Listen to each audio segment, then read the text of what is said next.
Hello దోస్తులు, welcome back to my YouTube channel Kavya Rakesh 146. మీకు కనుక నా వీడియోస్ నచ్చినట్టయితే లైక్ చేయండి, షేర్ చేయండి, అలాగే సబ్స్క్రైబ్ కూడా చేసుకోండి. ఈరోజు స్పెషల్ ఏంటో తెలుసా? బయట వెదర్ అయితే చాలా కూల్గా ఉంది. మార్నింగ్ నుంచి ఫుల్ వర్షం అన్నమాట. అయితే వేడివేడిగా ఏమన్నా తిందాం అని అనుకుంటున్నా. అయితే ఈరోజు స్పెషల్గా చికెన్ పకోడీ అయితే ట్రై చేద్దాం అనుకుంటున్నా. ట్రై కాదు, ఇప్పటికొక 3-4 టైమ్స్ చేసా. ఇప్పుడైతే మన స్టైల్లో చికెన్ పకోడీ ఎలా ఉంటుంది అనేది అయితే నేను మీతో షేర్ చేసుకుంటా. చాలా అంటే చాలా బాగా చేస్తా అని అయితే నేను అనుకుంటున్నా.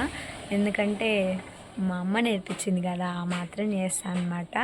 ఎవరైనా అంతే కదా, మమ్మీనే ఫాలో అవుతారు. నేను కూడా అంతే. స్పెషల్గా జీడిపప్పుతో ట్రై చేస్తున్నా ఈసారి అయితే. ఎలా ఉంటుంది అనేది చూసేయండి. నచ్చితే మీరు కూడా ఇంట్లో ట్రై చేసుకోండి. వీడియో నచ్చితే ఖచ్చితంగా లైక్ చేసి షేర్ చేయండి, అలాగే సబ్స్క్రైబ్ కూడా చేసుకోండి. ఇంకెందుకు లేట్, మరి వెళ్ళిపోదామా ఆ వీడియోలోకి. ప్రాసెస్ అంతా మీకు చూపిస్తా. ఇక్కడైతే చికెన్ పకోడీ కోసం నేనైతే 1/2 kg చికెన్ తీసుకున్నా ఫ్రెండ్స్. ఇవైతే మనం చిన్న చిన్న పీసెస్గా అయితే కట్ చేయించుకోవాలన్నమాట. ఇట్లా కొంచెం చిన్నగా ఉండాలి. ఇవైతే ఇట్లుంటేనే లోపల మంచిగా ఉడుకుతాయి అన్నమాట. మనం పెద్దగా అయితే అసలు కట్ చేయించుకోకూడదు. ఒకవేళ లెగ్ పీస్లు మనం ఏమైనా తీసుకోవాలన్నా మంచిగా ఇలా ఘాట్లు పెట్టించుకోవాలి. మసాలా కూడా మంచిగా పట్టించాలన్నమాట. దీనికి అయితే మంచిగా శుభ్రంగా ఫస్ట్ అయితే వాష్ చేసుకుందాం. నెక్స్ట్ అయితే ఇది మెయిన్ ఇంగ్రీడియంట్ అన్నమాట చికెన్ పకోడీకి. దీని పౌడర్, దీన్ని అయితే అనాస పువ్వు అంటారు. దీన్ని అయితే మంచిగా పౌడర్ లాగా చేసుకుని వేస్తే చికెన్ పకోడీ అయితే మస్తు టేస్ట్ ఉంటుంది. ఫ్లేవర్ అయితే సూపర్ ఉంటుంది. మెయిన్ ఇంగ్రీడియంట్ అనాస పువ్వు. చూడండి. నెక్స్ట్ అయితే 2 eggs తీసుకున్నాం అనమాట. 1/2 kgకి 2 eggs సరిపోతాయి. అయితే ఇక్కడ మనం ధనియా పౌడర్ అయితే తీసుకోవాలి. ధనియాలు, దాల్చిన చెక్క, లవంగాలు అయితే మంచిగా ఫ్రై చేసుకొని వాటిని పౌడర్ చేసుకొని ఆ పౌడర్ కూడా అందులో కలుపుకోవాలి. 2 spoons అయితే ఫస్ట్ సాల్ట్ తీసుకోవాలి.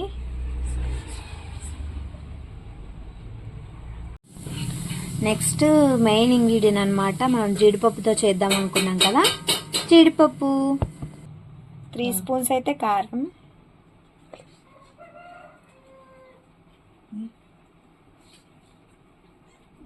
అయితే ఇది అనాస పువ్వు పౌడర్. నెక్స్ట్ ఇది దాల్చిన చెక్క, ధనియా పౌడర్.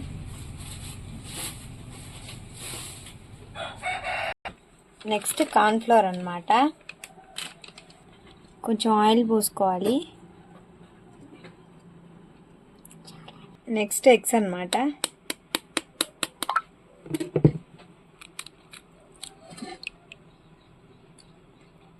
మంచిగా పట్టేలా కలుపుకోవాలి.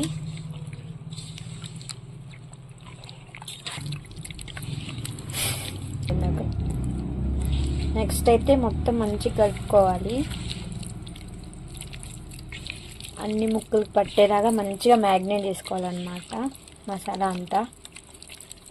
ఫుడ్ కలర్ అయితే యాడ్ చేస్తున్నా, డైరెక్ట్ యాడ్ చేయకూడదు కాబట్టి కొన్ని వాటర్ అయితే కలుపుకొని ఫుడ్ కలర్ అయితే యాడ్ చేసా.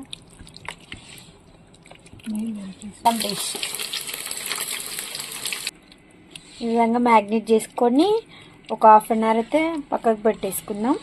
అందులోపు అయితే ఆయిల్ రెడీ చేసేసుకుందాం. చికెన్లో అయితే పోసుకోవాలి సరిపడా.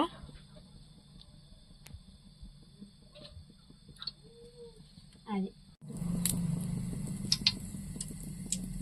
జీడిపప్పును అయితే ఇలా అతికించుకోవాలి. అతికించుకొని ఇలా వేసుకోవాలి.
ఇవైతే మరీ ఎక్కువ మంట మీద అయితే ఫ్రై చేసుకోకూడదు, మీడియం ఫ్లేమ్లో పెట్టి ఫ్రై చేయాలన్నమాట.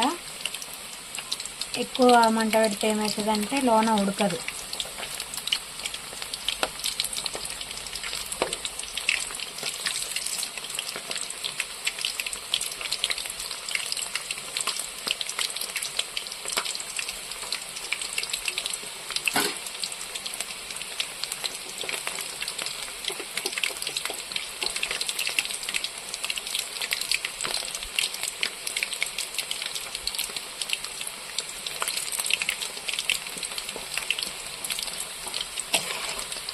ఇంతవరకు మంచిగా ఫ్రై చేసుకోవాలి.